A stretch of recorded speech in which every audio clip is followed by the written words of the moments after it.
And so we decided that we wanted to like raise awareness about like domestic violence, and so we actually like set up a booth at our school and we collected like donations that I have in the car.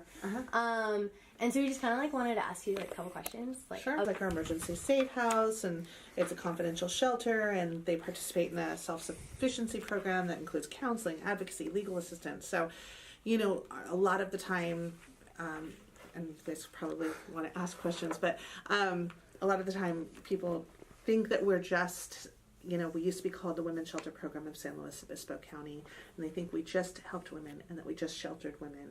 And that's why we changed the name to Stand Strong, because we do so much more than that. So, it's not just for women and children, because that was our assumption. Yeah, no, it's not just women and children. So this is men, women, children. 44% of our clients are children. So we do a lot of children.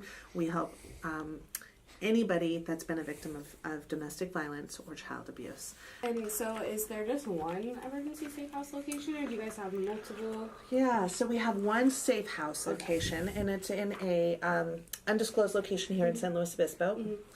Reason that's called a safe house, right? Yeah. We do have a sister organization, Rise, which is right next door to us. They help with intimate partner violence, and they have 2 safe houses up in the North County. I believe one in Atascadero and one in Paso. Can you tell us more about the transitional house program? It's pretty neat. So we're really excited. We actually have 6 units here in San Luis Obispo and 4 units in Grover Beach. And what happens is we have an advocate that starts working with our clients right away, whether or not they're coming in for counseling or they end up in our safe house. However they're working with us, they're working with an advocate, and our advocate will determine if they might be a potential client for our transitional housing. Our transitional housing are individual apartments, and our families usually, with the advocate's help, are trying to find a job, get their life back on track. Financial issues are a big issue when somebody's in a difficult relationship. So they're working on financial issues, and they can go into the transitional housing and live there for up to 2 years. And then what we do, they do pay a small amount of rent. What we do is we put aside a portion of that, and then when they leave in 2 years, we give that back to them. How long would you say people stay at the safe house? You know, I believe they can stay up to 30 days, and then that can be extended up to 60 days. So, and again, as soon as they come in the door, you know, we have advocates and people that are helping them through what they've just gone through.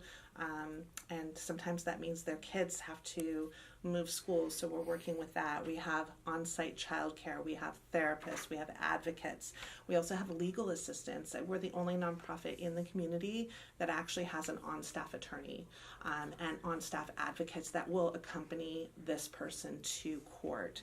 So we actually have some amazing legal assistance as well. So somebody needs to get a restraining order, or, you know, if there's any kinds of issues regarding child abuse or domestic violence, that's what our advocate and our attorney is there to do. The 2 things, donations are always needed, but especially around the holidays, because again, going back to that financial issues, where usually people don't have control of their finances when they're in that type of abusive relationship. So when they come out of that, they've come, you know, a lot of times they'll leave with nothing. And so to be able to give somebody a gift card or a blanket or a toy that their child has wanted when they, might not be settled, might not have a job yet, is really important. So we find, especially this time of year, it's really difficult on our families if we're not able to help them through the holidays and help them with those needs.